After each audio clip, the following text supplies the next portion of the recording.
ਪਾਕਿਸਤਾਨ 'ਚ ਪੰਜਾਬੀ ਕੌਂਪਰਸਤਾਂ ਦੇ ਸਭ ਤੋਂ ਵੱਡੇ ਨੈਟਵਰਕ ਪੰਜਾਬੀ ਨੈਸ਼ਨਲਿਸਟ ਫੋਰਮ ਵੱਲੋਂ ਜੀ ਆਇਆਂ ਨੂੰ। ਕੀ ਤੁਸੀਂ ਪਾਕਿਸਤਾਨ ਦੀ ਕੌਮਾਂ ਦੇ ਬਾਅਸਰ ਲੀਡਰਾਂ ਦਾ ਦੱਸ ਸਕਦੇ ਹੋ? ਪਾਕਿਸਤਾਨ 12 ਕੌਮਾਂ ਦਾ ਮੁਲਕ ਹੈ। ਪਾਕਿਸਤਾਨ ਦੀਆਂ 12 ਕੌਮਾਂ ਪੰਜਾਬੀ, ਕਸ਼ਮੀਰੀ, ਹਿੰਦਕੂ, ਡੇਰਾਵਾਲੀ ਦਾ ਸ਼ੁਮਾਰ ਪੰਜਾਬੀ ਕੌਮ 'ਚ ਹੁੰਦਾ ਹੈ।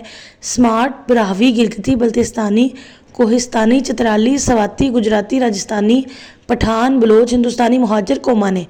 ਕੀ ਤੁਸੀਂ ਦੱਸ ਸਕਦੇ ਹੋ ਪੰਜਾਬੀ ਕੌਮ ਦਾ ਸਭ ਤੋਂ ਜ਼ਿਆਦਾ ਬਾਅਸਰ ਲੀਡਰ ਕੌਣ ਹੈ? ਸਮਾਰਟ ਕੌਮ ਦਾ ਸਭ ਤੋਂ ਜ਼ਿਆਦਾ ਬਾਅਸਰ ਲੀਡਰ ਕੌਣ ਹੈ? ਬਰਾਹਵੀ ਕੌਮ ਦਾ ਸਭ ਤੋਂ ਜ਼ਿਆਦਾ ਬਾਅਸਰ ਲੀਡਰ ਕੌਣ ਹੈ? ਗਿਲਗਿਤੀ ਬਲਤਿਸਤਾਨੀ ਕੌਮ ਦਾ ਸਭ ਤੋਂ ਜ਼ਿਆਦਾ ਬਾਅਸਰ ਲੀਡਰ ਕੌਣ ਹੈ? ਕੋਹਿਸਤਾਨੀ ਕੌਮ ਦਾ ਸਭ ਤੋਂ ਜ਼ਿਆਦਾ ਬਾਅਸਰ ਲੀਡਰ ਕੌਣ ਹੈ? ਚਤਰਾਲੀ ਕੌਮ ਦਾ ਸਭ ਤੋਂ ਜ਼ਿਆਦਾ ਬਾਅਸਰ ਲੀਡਰ ਕੌਣ ਹੈ? ਸਵਾਤੀ ਕੌਮ ਦਾ ਸਭ ਤੋਂ ਜ਼ਿਆਦਾ ਬਾਅਸਰ ਲੀਡਰ ਕੌਣ ਹੈ? ਗੁਜਰਾਤੀ ਕੌਮ ਦਾ ਸਭ ਤੋਂ ਜ਼ਿਆਦਾ ਬਾਅਸਰ ਲੀਡਰ ਕੌਣ ਹੈ? ਰਾਜਸਥਾਨੀ ਕੌਮ ਦਾ ਸਭ ਤੋਂ ਜ਼ਿਆਦਾ ਬਾਅਸਰ ਲੀਡਰ ਕੌਣ ਹੈ? ਪਠਾਨ ਕੌਮ ਦਾ ਸਭ ਤੋਂ ਜ਼ਿਆਦਾ ਬਾਅਸਰ ਲੀਡਰ ਕੌਣ ਹੈ? ਬਲੋਚ ਕੌਮ ਦਾ ਸਭ ਤੋਂ ਜ਼ਿਆਦਾ ਬਾਅਸਰ ਲੀਡਰ ਕੌਣ ਹੈ? ਤੇ ਹਿੰਦੁਸਤਾਨੀ ਮੁਹਾਜਰ ਕੌਮ ਦਾ ਸਭ ਤੋਂ ਜ਼ਿਆਦਾ ਬਾਅਸਰ ਲੀਡਰ ਕੌਣ ਹੈ?